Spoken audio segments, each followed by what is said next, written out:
Hello दोस्तों, कैसे हैं आप लोग। आप सुन रहे हैं कहानियाँ जो आपको गुदगुदाती हैं, हंसाती हैं, रुलाती हैं और स्पीड बाढ़ वाली ज़िंदगी में दो पल सुकून की दे जाती हैं। अमावस की रात सुनने के क्रम में ये तीसरा पार्ट है। हमने पहले और दूसरा पार्ट आपने अगर नहीं सुना है तो उसे सुन लें ताकि आप तीसरे पार्ट से अच्छे से कनेक्ट हो सके। ये आखिरी पार्ट है।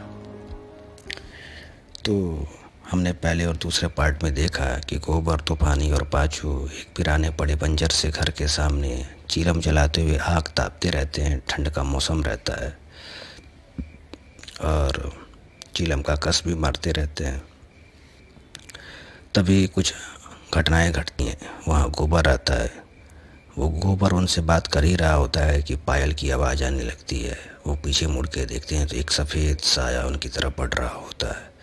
वह देख के तीन चारों की आंखें डर के मारे बंद हो जाती है। अब सुनते हैं आगे। तभी अचानक एक आवाज़ सुनाई देती है, पापा, पापा, आप यहाँ हैं। जब चारों ने आंखें खोल के देखा तो सफ़ेद कपड़ों में रिंकी खड़ी थी। रिंकी तूफानी की इकलौती बेटी है जिसे तूफानी अपने जी जान से भी ज़्यादा चाहते थे। रंग हल्का गोरा, बाल काले और घने, मध्यम शरीर, शरीर पतला और सुडौल, आंखें बड़ी और काली, जो किसी को भी अपनी तरफ आकर्षित कर दे। तूफानी बोले, अरे रिंकिया, तू यहाँ क्या कर रही है। अरे पापा, आपको अम्मा तब से ढूंढ रही हैं, परेशान है। हम पूरा गांव खोजे तो छांगुर चाचा बताएं कि आप यहाँ बैठे हैं। यहाँ क्या कर रहे हैं, चलिए अम्मा बुलाइए घर पे। रिंकी जैसे ही बढ़ने के लिए एक कदम बढ़ाती है, अचानक उसके कदम रुक उठते हैं। एक मिनट, यहाँ क्या चल रहा है। आग जला हुआ है, बीड़ी महक रहा है, पाचू भैया, बीगन भैया भी हैं, कुछ तो चल रहा है। अचानक एक आवाज़ आती है, अरे हम भी तो यहाँ बैठे हैं। गोबर शर्माते हुए बोले।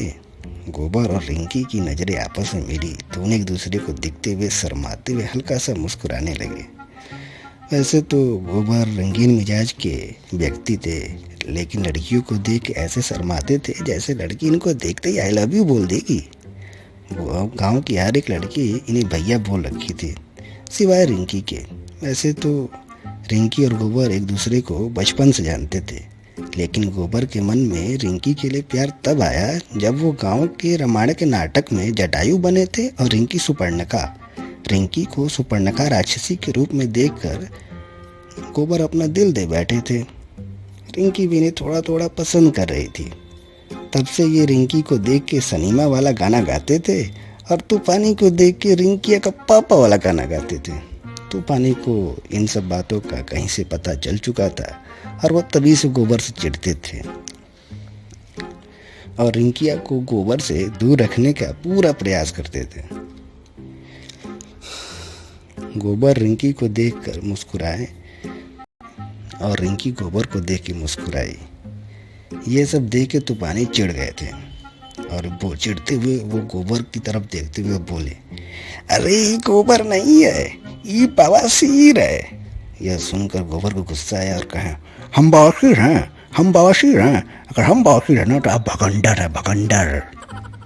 रिंकी बोली, ये भगंदर का होता है। पाचू बोले, अरे बवासीर का पप्पा होता है भगंदर। बवासीर जब बढ़ जाता है तो उसका तो भगंदर बन जाता है, तो बवासीर का पापा होता है भगंदर। ये सुन के तूफानी और चिढ़ गए। तभी उस वीराने पड़े हुए घर का दरवाजा फिर से धड़ से बोला। तूफानी के डर के मारे चीख निकल गई, अरे दादा। सब घबरा गए। रिंकी, क्या हुआ, आप लोग इतना घबराए काहे हैं। पाचू ने सारी बातें रिंकी को बताई। रिंकी भी डर गई और बोली, चलिए आप लोग यहाँ से चलिए, यहाँ कर रहे हैं, आप लोगों को जल्दी चलना है यहाँ से, चलिए चलिए चलिए। सब जाने लगे। तभी एक तेज हवा का झोंका आया और रिंकी के दुपट्टे को अपने साथ उड़ा के ले गया। रिंकी अपने दुपट्टे को पकड़ने ही वाली थी कि वो उड़ता उड़ता उस बरगद के पेड़ के पास जाके अटक गया। सब घबरा के डर गए क्योंकि वो कोई आम बरगद का पेड़ नहीं था, वो किसी का घर भी था। गांव में उस पेड़ का पूरा खौफ था। लोगों का मानना था कि उस पेड़ पे जटावा बाबा रहते हैं। बीगन और इन पांचों एक दूसरे को देखते हुए बोले, अरे ये तो जटावा बाबा के पेड़ पे चला गया है, अब क्या होगा? रिंकी, लेकिन वो दुपट्टा हमारी नानी का आखिरी दिया हुआ है, वो हमको चाहिए, वो उनकी निशानी है आखिरी। रिंकी को उदास देखकर गोबर भला कैसे रह सकते थे, तो बस रिंकी की उम्मीदों को बचाने के लिए शक्तिमान बन के आ गए सामने। अरे हम जाएंगे, तुम्हारा दुपट्टा लेके आएंगे। सच गोबर, तुम जाओगे, मेरा दुपट्टा लाओगे? अरे हाँ भाई, हम तुम जाएंगे, तुम्हारा दुपट्टा अभी लेके आते हैं। अरे देखते हैं कैसे का होता है इसकी माँ का। पांचों, अरे खाक जाओगे, उस पेड़ के बारे में जानते नहीं हो क्या? दिन में तो फिर भी ठीक है, कोई आदमी जाता है तो दिन में अगर जा रहा है तो ठीक है, लेकिन रात में तो और ज़्यादा खतरनाक हो जाता है। बीगन, अरे दिन में खाक ठीक है, दिन में भी लोग जाते हैं ना तो गुटखा, खैनी, चीलम, गांजा, दारू, कुछ न कुछ नशा वाला चीज लेकर जाते हैं, थोड़ा सा वहाँ चढ़ाते हैं तो भाग जाते हैं। नहीं चढ़ाए तो जानते हो क्या होता है? तब तक तूफानी तपाक से बोल उठे, अरे बाबा सिर फाट जाता है। पांचों, हाँ तूफानी चाचा ठीक कर रहा है, जो लोग गुटखा, खैनी, बीड़ी, चिलम, सिगरेट, दारू ये कुछ नहीं चढ़ाते हैं तो उनका बवासीर फट जाता है। राम खिलावन थे ना, लाइटिंग करने बैठे थे, चढ़ाए नहीं थे, बरगद के पेड़ के पास से गुजरे थे तो लाइटिंग करने बैठे तो उनका बवासीर फट गया, पूरा खून हो गया था पूरा खेतवा में। बीगन बोलते हैं, अरे वो बलास की तो मेहरारू भाग गए थे, साला हम तब से जा कितना खैनी दारू चढ़ा रहे, हमारा भी भाग जा, हमारी मेहरारू तो भागती नहीं है, अब बलास की भाग गई थी, बताओ। तो पानी बोले, अरे हीरा भाई तो नाली में गिर गए थे। पाचू, अरे चाचा पूरा भैंसा गांव, अरे भैंसा गांव छोड़िए, पूरा उत्तर प्रदेश, क्योंकि किसी आदमी के अंदर हिम्मत नहीं है कि रात में उस पेड़ के पास चला जाए। जानते हो पाचू भाई कहाँ हैं? तो बीगन बोले, कहाँ हैं? तो पाचू बोले, कहें कि रात में वो पेड़ खैनी, बीड़ी, सिगरेट नहीं मांगता, वो मांगता है खून। यह सुन के गोबर की हालत और खराब हो गई, उनकी हवाइयाँ उड़ गई, डर के मारे सांस फूलने लगा। लेकिन अब कर भी क्या सकते थे, बेचारे तूफानी और रिंकी के सामने बड़ा बड़ा हाँक दिए थे कि हम तो जाएंगे, दुपट्टा लेके आएंगे। अब इज्जत बचाने का सवाल था और रिंकी के दिल में प्यार जगाने का शायद ये आखिरी मौका था। तो बस अपने डर को छुपाते हुए बोले कि अरे ऐसा कुछ नहीं है, हम जाएंगे और तुम्हारे दुपट्टे लेके आएंगे, रिंकी तुम चिंता न करो, हम हाँ ना, अभी हम चिंजा हैं, गोबर प्रसाद गोवर्धन दास और गोबर चिंजा है, अभी हम तुम्हारे दुपट्टे लेके आएंगे। रिंकी मन ही मन खुश हो गई और गोबर को प्यार भरी नजरों से देखी। गोबर सर पे प्यार का कफन बांधे मजनू बन के भूत से पत्थर खाने चल दिए। बेचारे कब तक लड़की से बात करने के लिए कस्टमर केयर पे फ़ोन मिलाएंगे। जैसे जैसे पेड़ नज़दीक आ रहा था वैसे वैसे इनकी दिल की धड़कनें भी बढ़ती जा रही थी। पेड़ के पास पहुंच के देखे तो रिंकी का दुपट्टा एक डाली में फंसा हुआ था। गोबर 4-5 बार उछल के उस दुपट्टे को पकड़ने का प्रयास किए, लेकिन वो दुपट्टा हाथ नहीं आ रहा था। तो वो पेड़ पे चढ़ने का मन बनाए। अब इतनी कहानियाँ सुनने के बाद पेड़ पे चढ़ना कितना खौफनाक होगा ये तो गोबर ही जानते थे। बस 2 मिनट हनुमान चालीसा पढ़े और पेड़ पे चढ़ने लगे और जय हनुमान का जाप करने लगे। जैसे ही वो दुपट्टे को पकड़ने ही वाले थे कि एक अचानक एक काला हाथ आया और उनकी गाल पे एक जोरदार तमाचा लगाया। धड़ा तमाचा पाते ही वो नीचे जमीन पे गिरे धड़ाम से और मुंह से चीख निकल गई, अरे दादा! गोबर की चीख सुनकर सब डर गए। बिगन चिल्लाते हुए बोले, अरे गोबर भाई सब ठीक है ना? गोबर, रिंकी की नज़र में इज्जत ना चली जाए इसलिए डर को छुपाते हुए बोले, अरे हाँ सब ठीक है भाई, जरा सा पैर फिसल गया था, कुछ नहीं, सब ठीक है, ले आ रहा दुपट्टा, कहाँ टेंशन ले रहे हैं। इधर गोबर की रूह कांप उठी थी। आखिर में उन्हें थप्पड़ मारा किसने था? अपना 5 स्पीकर वाला चाइनीज फोन का टार चलाया और पेड़ की तरफ देखा तो एक काला मुंह वाला बंदर बैठा था जो उनकी तरफ ही देख रहा था। गोबर ने पत्थर उठाया और बंदर को मारने के लिए चलाया। बंदर कूद के दूसरी तरफ भाग गए। गोबर पेड़ पर चढ़े और इस बार दुपट्टा उनके हाथ ही आ ही गया। दुपट्टा लेके वो ऐसे लौट रहे थे जैसे जंग जीत के कोई सैनिक पूरे हर्ष और उल्लास के साथ अपने घर वापस आता हो। वो वापस आए और अपनी वीरता की गाथा सबको सुनाने लगे कि कैसे वो जटा हुआ बाबा से लड़ के इस दुपट्टा को छीन के उसको मार के तब लेके आए दुपट्टा। उन्होंने अपने गाल पे पड़े बंदर की उंगलियों के निशान को दिखाते हुए बोले, देख रहे हो रिंकी, जटावा बाबा को मारे हैं, ठीक है, और अपनी जान पर खेल कर तुम्हारे लिए दुपट्टा लेके आए। अब भला कैसे कह सकते थे कि बंदर से मार खा के आए हैं। और अपने हाथों से वो दुपट्टा रिंकी के सर पे डाले। रिंकी थोड़ा सा मुस्कुराई और थोड़ा सा शर्माई। अपनी बेटी का हीरो खुद के अलावा किसी और को बनता देख के कैसे कोई बाप रह सकता था, और ये तो फिर भी गोबर था। ये सब देख के तूफानी को बर्दाश्त नहीं हुआ और उन्होंने बुदबुदाते हुए बोला, काले कलूटे बैगन लूटे। ये सुनकर गोबर को गुस्सा आ गया, लेकिन इस बार वो तूफानी को सबक सिखाना चाहते थे और उनके दिमाग में एक शरारती आइडिया था। वो बोले, पाचू भैया ये बताइए, गांव में सबसे डरपोक आदमी कौन है? पांचू हंसते हुए तूफानी की तरफ इशारा करते हुए बोले, अरे अपने तूफानी चाचा। तूफानी गुस्से में चिढ़ते हुए बोले, हाँ हम डरपोक हैं, हाँ हम डरपोक हैं। पांचू, हाँ अच्छा तू बताओ क्या करना है? बरगद के पेड़ पे जाना है, हाँ क्या करना है बताओ? रिंकी बोली, अरे पापा छोड़िए ना, चलिए यहाँ से। तू चुप रह रिंकिया, आज फैसला होके रहेगा। गोबर, तो ठीक है, आज फैसला हो जाएगा, दूध का दूध और पानी का पानी। देखना है कि तूफानी चाचा डरपोक है कि नहीं। तो तूफानी चाचा करना ही है कि ये बिराने पड़े बंजर घर के अंदर जाना है।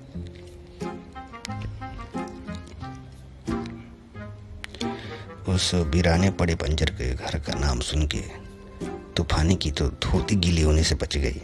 वो डर के मारे कांप गए और डरते हुए बोले, अरे इसमें कैसे जाएंगे, इसमें तो ताला लगा हुआ है।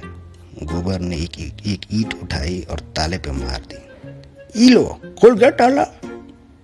पाचू, अरे चाचा छोड़िए ना, कहाँ जाएंगे? ये बढ़ोती में कुछ हो गया तो समझ रहे ना, हकना भी मुश्किल हो जाएगा।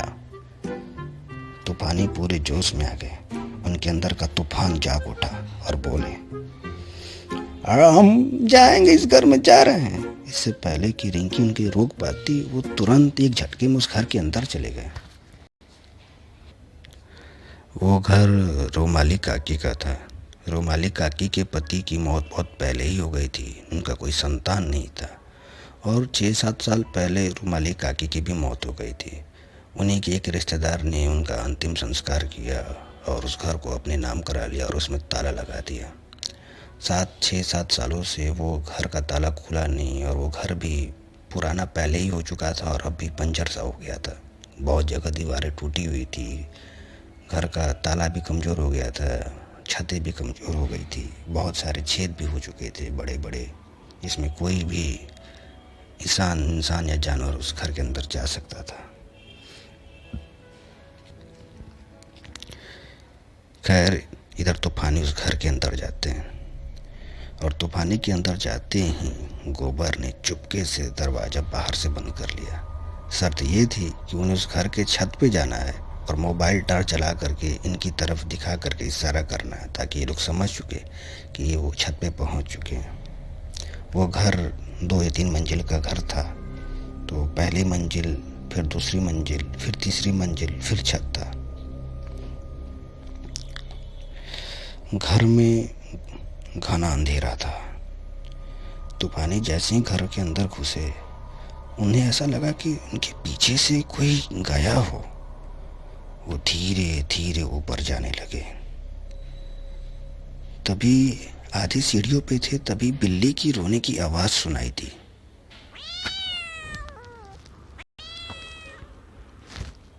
तूफानी का पैर लड़खड़ाने लगा, लेकिन अपने और अपने बेटी के सम्मान और इज्जत को बचाने के लिए वो ऊपर जाने लगे। अभी वो पहले मंजिल पे पहुंचे थे कि उन्हें पायल की आवाज़ सुनाई देने लगी।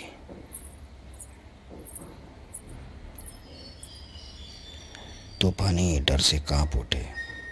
अपने कांपते हुए आवाज़ से बोले, कौन है, कौन है? वो आवाज़ और तेज होने लगी।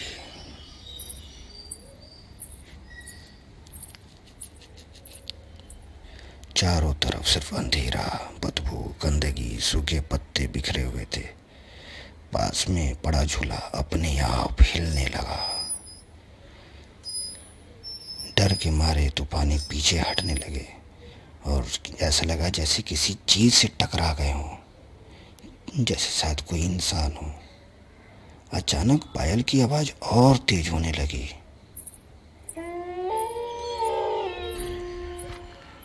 और ऐसा लगा जैसे किसी ने उनके ऊपर हमला किया हो। हमले से खुद को बचाते हुए वो भागने का प्रयास करने लगे, और उस प्रयास में उनका पैर एक पास के पड़े पत्थर पे से जा टकराया। पैर पत्थर पे लगते ही वो जमीन पे गिरे और उनके मुंह से आवाज़ निकली, हाय रिंकिया। इसकी चीख को सुनकर रिंकी घबरा गई। इधर तूफानी बेहोश पड़े हुए थे।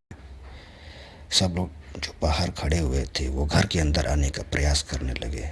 रिंकी ने सबको रोका, रुकिए रुकिए आप लोग, कोई नहीं जाएगा।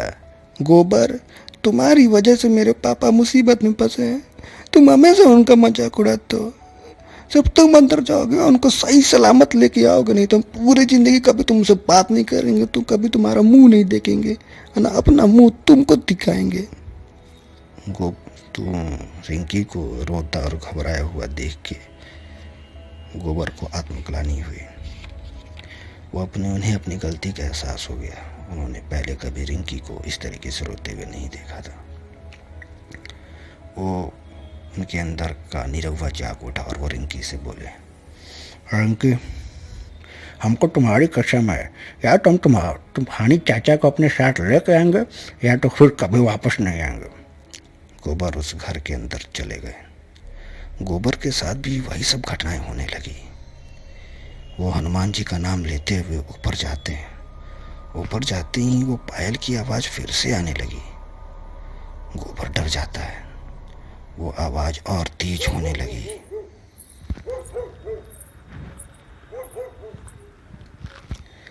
गोबर उल्टे पांव पीछे जाने लगते हैं। मोबाइल का लाइट जलाने के लिए जैसे ही मोबाइल निकालते, मोबाइल घबराहट और डर के मारे हाथ से छूट जाता है और उस पिराने पड़े पंजर से घर के अंधेरे में कहीं खो जाता है। गोबर को अचानक ऐसा लगा जैसे उनके बगल से कोई गुजरा है। वो डर के मारे पीछे की तरफ उल्टे पांव भागते हैं। उनकी पीठ किसी से टकराती है। वो पीछे मुड़ के देखते हैं तो एक इंसानी साया जो सफ़ेद रंग की थी उनके सामने खड़ी थी। उस साया को देख के उनकी रूह कांप उठती है। वो घबरा के पीछे की तरफ भागते हैं और दीवार से टकराते हैं। उनका हाथ दीवार पर लगे स्विच बोर्ड पे पड़ता है और एक लाइट जल उठता है।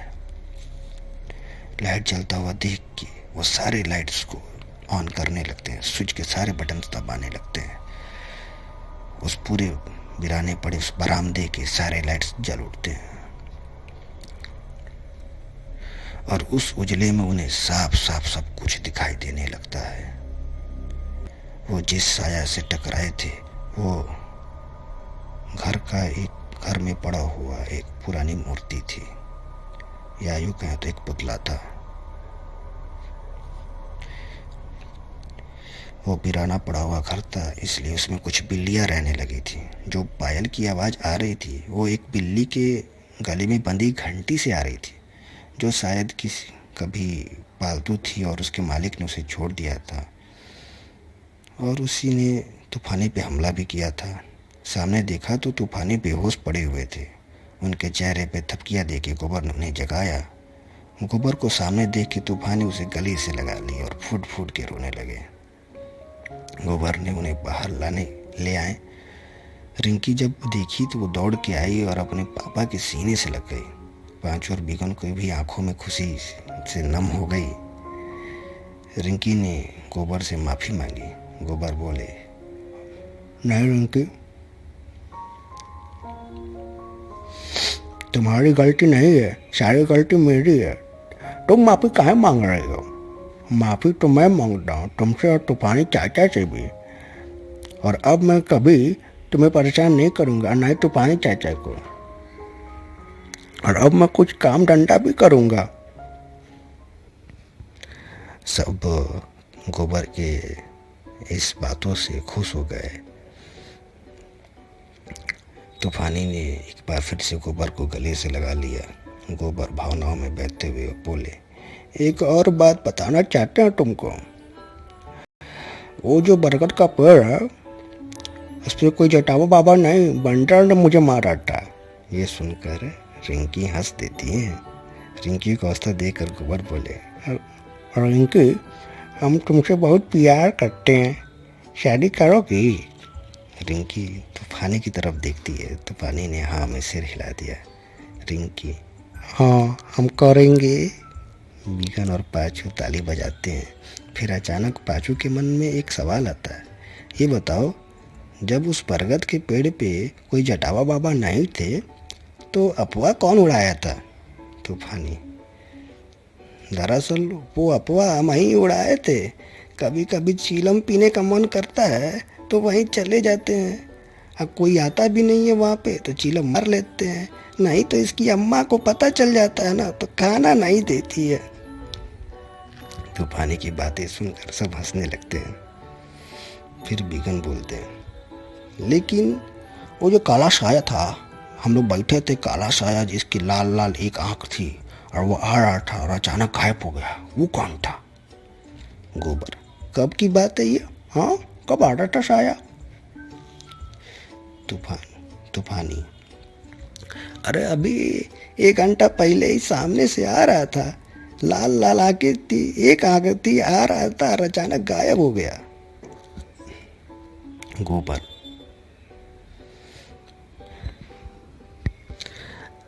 अरे भाई, वो लाल आँख नहीं थी और काला कुछ साया नहीं, क्या वो हम ही से बीड़ी पी रहा था ना, तो वो लग रहा होगा कि आपको लाल आँख है, तो हम ही आ रहे थे अभी 1 घंटा पहले उधरिया से। आप लोग तब तक हमको लाइटिंग लग गया तो वहीं बैठ गए मुंह घुमा के, तो आपको लगा हो कि साया गायब हो गया, तो तभी तो हम बैठे बैठे लाइटिंग करते करते आप लोग को यहाँ देखें तो हाथ माच के आए आप लोगों से मिलने, यही सब हो गया। गोबर की बातें सुनकर चारों हंसते हैं और फिर अपने अपने घर को चल देते हैं और यहीं पे इस कहानी का अंत होता है। अगर आपको उस कहानी के बीच बीच में कुछ डिस्टर्बेंस आवाज़, गाड़ी की आवाज़ या किसी की चलने की आवाज़ आई हो तो उसके लिए माफ़ी चाहता हूँ। मैं एक ऐसी जगह पे रहता हूँ जहाँ पे ये आवाज़ें आना मैं कंट्रोल नहीं कर सकता, तो उसके लिए माफ़ी चाहता हूँ। बाकी आपको कहानी कैसे लगी कमेंट में ज़रूर बताइएगा और मुझे ज़रूर फॉलो कीजिए, मेरे चैनल को सब्सक्राइब कीजिए, फॉलो कीजिए। Thank you very much.